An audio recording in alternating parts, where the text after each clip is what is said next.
Morning student. आज फिर पुनः फर्स्ट लेक्चर में देखा था कि जीव जगत का फर्स्ट लेक्चर में फर्स्ट पार्ट में हमने देखा था कि एक सजीव क्या है, सजीवों के लक्षण क्या होते हैं, सजीव के सामान्य लक्षण क्या होते हैं और सजीव के विशिष्ट लक्षण क्या होते हैं। आज हम बात करेंगे उसके आगे के टॉपिक के बारे में, जिसमें उसके आगे का जस्ट टॉपिक ये है कि कोशिका की खोज। यानी कि हमने फर्स्ट लेक्चर में यहाँ तक के कवर किया था कि कोशिका का जनक कौन है, रॉबर्ट हुक थे, उसको बता दिया था। कोशिका का अध्ययन क्या कहलाता है, कोशिका का अध्ययन साइटोलॉजी कहलाता है। यहाँ तक हम प्रीवियस पार्ट में डिस्कस कर चुके थे डिटेल में। अब हम यहाँ पे बात करेंगे इसके आगे के टॉपिक के बारे में। इसमें पहला टॉपिक है कोशिका की खोज। क्या है, कोशिका की खोज किसने की? तो कोशिका की खोज किसने की? रॉबर्ट हुक ने। रॉबर्ट हुक ने एक कोशिका की खोज की। किस टाइप की कोशिका की खोज की? मृत कोशिका की खोज की। अभी हम आगे इसके आगे चलेंगे तो ये बताएंगे हम कोशिका, मृत कोशिका और जीवित कोशिका में क्या डिफरेंस है। अब हम यहाँ ये बात करते हैं रॉबर्ट हुक ने मृत कोशिका की खोज कैसे की। तो इन्होंने, ये भौतिक वैज्ञानिक थे, ना कि ये जीव वैज्ञानिक थे। रॉबर्ट हुक भौतिक वैज्ञानिक थे। इन्होंने एक माइक्रोस्कोप बनाया। क्या बनाया? माइक्रोस्कोप यानी सूक्ष्मदर्शी को बनाया। माइक्रोस्कोप को सूक्ष्मदर्शी को बनाया तो इन्होंने बनाया, लेकिन यह माइक्रोस्कोप उतना अच्छा नहीं रहा, इतना बेस्ट नहीं रहा कि पूरी तरीके से क्या है, किसी भी चीज़, इसके स्लाइड में किसी चीज़ को रखते तो पूर्णतः उसको, उसकी संरचना को स्पष्ट रूप से दिखाई नहीं देता था। इसलिए क्या हुआ, असफल रहा। क्या रहा? असफल रहा। अब इसके बाद एक वैज्ञानिक और आया, उसका नाम था क्या? जेनसन। क्या नाम था? जेनसन। उसने इसी सूक्ष्मदर्शी को उठाया और इसी के नीचे मॉडिफाई किया। ऐसा नहीं कि तुरंत बनाया रखा और ये लेके चलाया, ऐसा नहीं। उसने उसमें कुछ रूपांतरित किया। रूपांतरित करने के बाद उसे पुनः वो लाया और उसमें फिर इसने वही प्रोसेस अपनाया कि किसी भी चीज़ को लाइए देखे तो इसके स्लाइड पर रख के क्या कैसे दिखता है। तो इसने वही प्रॉब्लम पाया कि जब किसी चीज़ को रखता था इसके स्लाइड पे तो उसकी संरचना शुद्ध रूप से स्पष्ट दिखाई नहीं दे रहा था। तो ये भी क्या हो गया, असफल रहा। लेकिन इसके बाद इसका इनका एक, जैसे कहता नहीं है शेर के बाद सवा शेर के बाद बब्बर शेर आता है, ठीक उसी तरीके से माइक्रोस्कोप उतना बेस्ट नहीं रॉबर्ट हुक ने बनाया। जेनसन बना हुआ वो नहीं ठीक है। देन उसके बाद में गैलीलियो आया, एक नाम था गैलीलियो, एक साइंटिस्ट, ये भी एक साइंटिस्ट था। उसने इस सूक्ष्मदर्शी को इस कदर मॉडिफाई किया कि वो सक्सेस हो गया। उसने ऐसा क्या किया, उसने इस तरीके से मॉडिफाई किया कि जब इसके स्लाइड पर कोई चीज़ आप रख के अब जब देखते तो उसका पूर्णतः उसका संरचना स्पष्ट रूप से दिखाई देता था। जबकि इन दोनों जो बनाए थे रॉबर्ट हुक बाबू और जेनसन बाबू, इन दोनों में क्या था, कोशिका भी एक किसी स्लाइड या फिर कोई चीज़ रखते थे तो उसकी संरचना को कन्फर्म सुस्पष्ट दिखाई नहीं दे रहा था। इसलिए दोनों का हुआ, असफल रहे। गैलीलियो सफल हुआ इसीलिए, क्यों? क्योंकि इसकी स्लाइड पर किसी चीज़ को रखते तो उसकी संरचना को सुस्पष्ट रूप से दिखाई दे रहा था। इसी गैलीलियो के बनाए गए सूक्ष्मदर्शी के द्वारा एंटोनी लीवेनहॉक ने जीवित कोशिका की खोज की। जीवित कोशिका की खोज की कैसे की थी? इन्होंने ओक पादप को लिया और उसकी छाल को निकाल दिया। उसकी छाल को निकाला और उसकी छाल को जब उसको स्लाइड पर रखा तो उसने देखा कि कॉर्क है।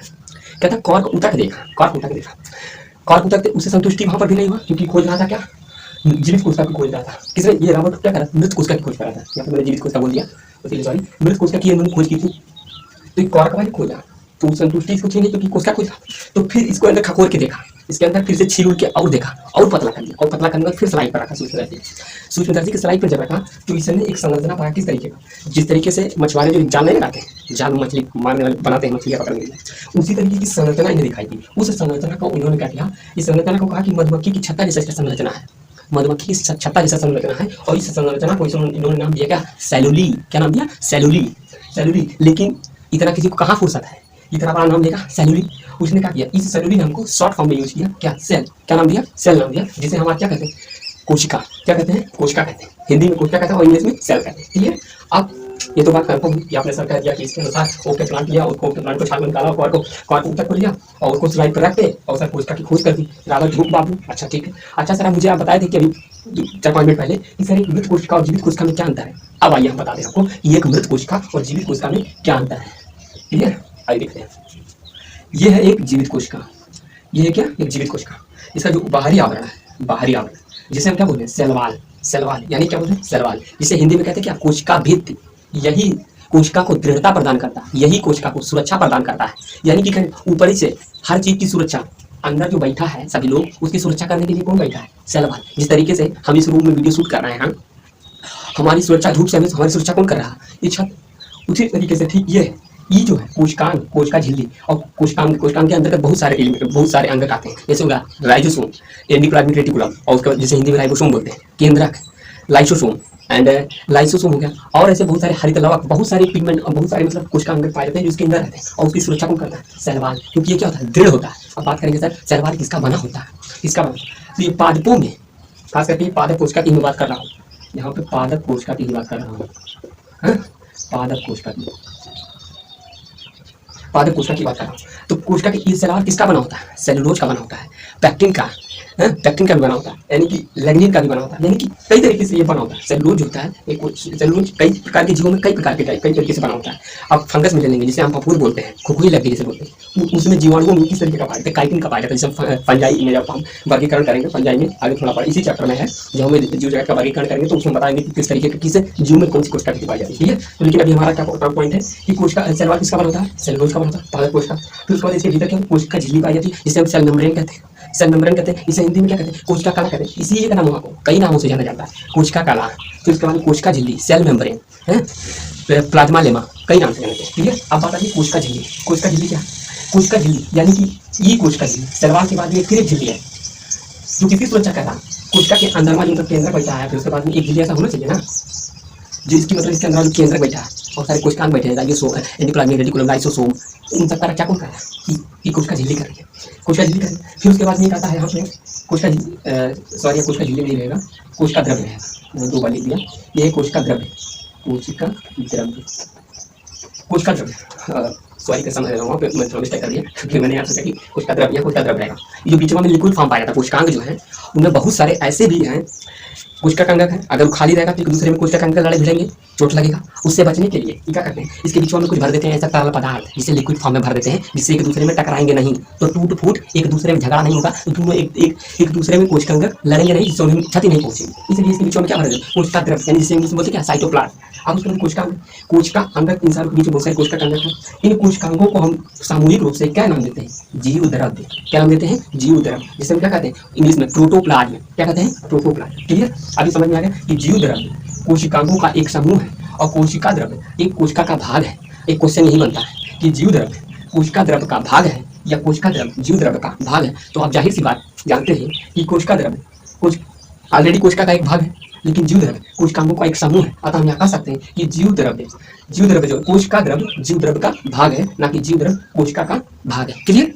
अब हम बात करें, ये सारी अंगक एक जीवित कोशिका में पाई जा रही है, लेकिन ये जो कोशिका है, मृत कोशिका, उसमें क्या सेल वॉल नहीं पाया जाता। इसमें क्या सेल वॉल मिल रहा है, लेकिन और सारी चीजें नहीं मिलेंगी। इसलिए ये जो रॉबर्ट बाबू हमारे खोजे थे कोशिका, इसमें केवल सेल वॉल पाया जा रहा था। इस सारा सेल वॉल सिर्फ संरचना पर देख रहे थे। इसके भीतर वाला जो कोशिका अंगक थे, एंडोप्लाज्मिक रेटिकुलम, लाइसोसोम, ये सारे क्या होते? मर गए थे।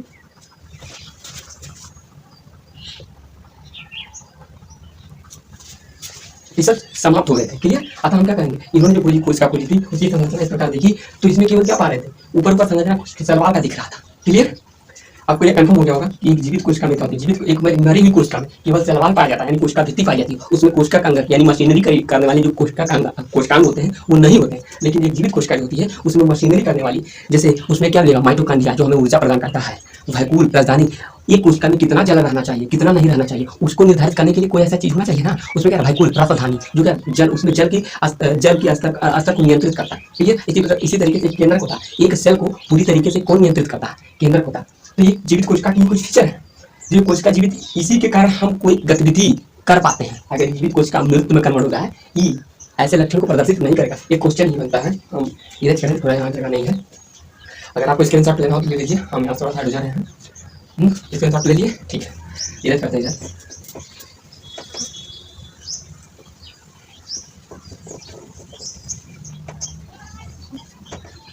यहाँ पे कोशिका आती है कि जो घर का दरवाजा है, इसे लोकल लैंग्वेज में चौखट बोलते हैं, चौखट, वो बरसात के सीजन में क्यों फूल जाता है?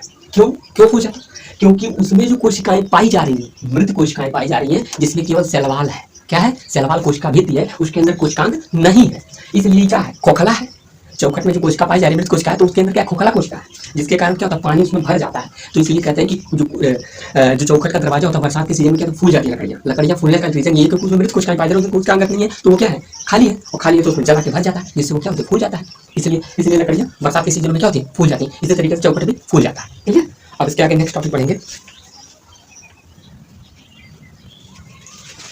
नेक्स्ट टॉपिक अगर हमारा आता है, एक क्वेश्चन आता है, बहुत इंपॉर्टेंट क्वेश्चन होता है, स्किप मत करिएगा। ये सारे क्वेश्चन देखिए, ये जितने भी टॉपिक मैंने लिखा है, एक एक टॉपिक बहुत इंपॉर्टेंट होता है। चलिए, पहला क्वेश्चन है जीव द्रव्य की खोज। जीव द्रव्य की खोज जिसे इंग्लिश में कहते हैं प्रोटोप्लाज्म की खोज किसने की? बहुत इंपॉर्टेंट है। इसे किसने की थी? पुरकिंजे ने की थी। पुरकिंजे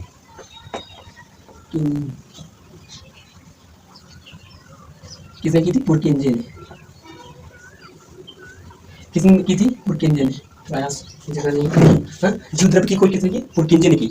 अब फिर एक इंपॉर्टेंट बात आती है कि जीव द्रव्य जीवन की भौतिक इकाई है। जीव द्रव्य जीवन की भौतिक इकाई है।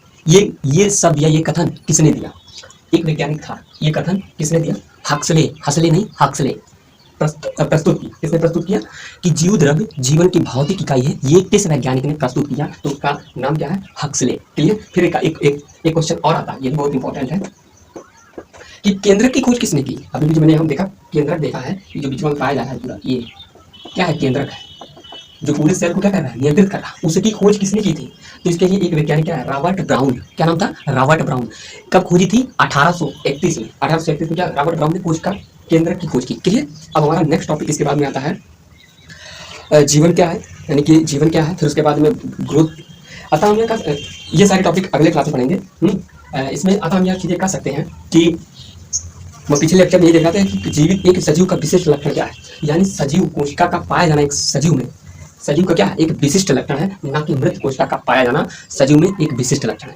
मृत कोशिकाएं मृत्यु में भी पाई जाती हैं, अतः हम यह नहीं कह सकते कि एक मृत कोशिका जो सजीव में निर्जीव में पाई जा रही है वह भी क्या है? एक सजीव का लक्षण है, क्योंकि मृत कोशिकाएं निर्जीव में मिल रही हैं। इसलिए हम यह कह सकते हैं कि जीवित कोशिका का एक किसी सजीव में पाया जाना क्या है?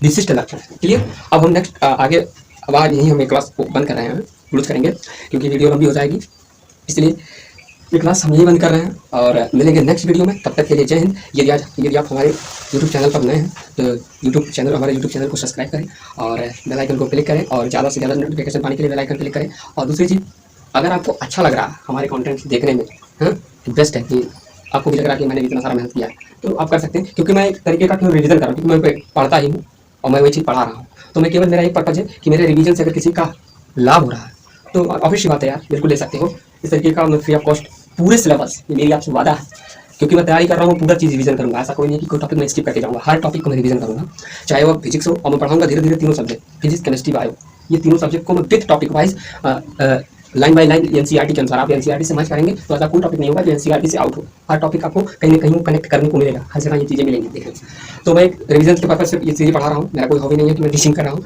केवल एक तरीके का मेरा एक एक्टिव रिकॉर्ड होगा। इसलिए हमारे रिवीजन से अगर ऐसे बच्चों का हेल्प हो रहा है, जो बच्चे हमसे इंस्पायर हों, ये बच्चा इतना कर सकता है, तो बिल्कुल आप करिए, है ना।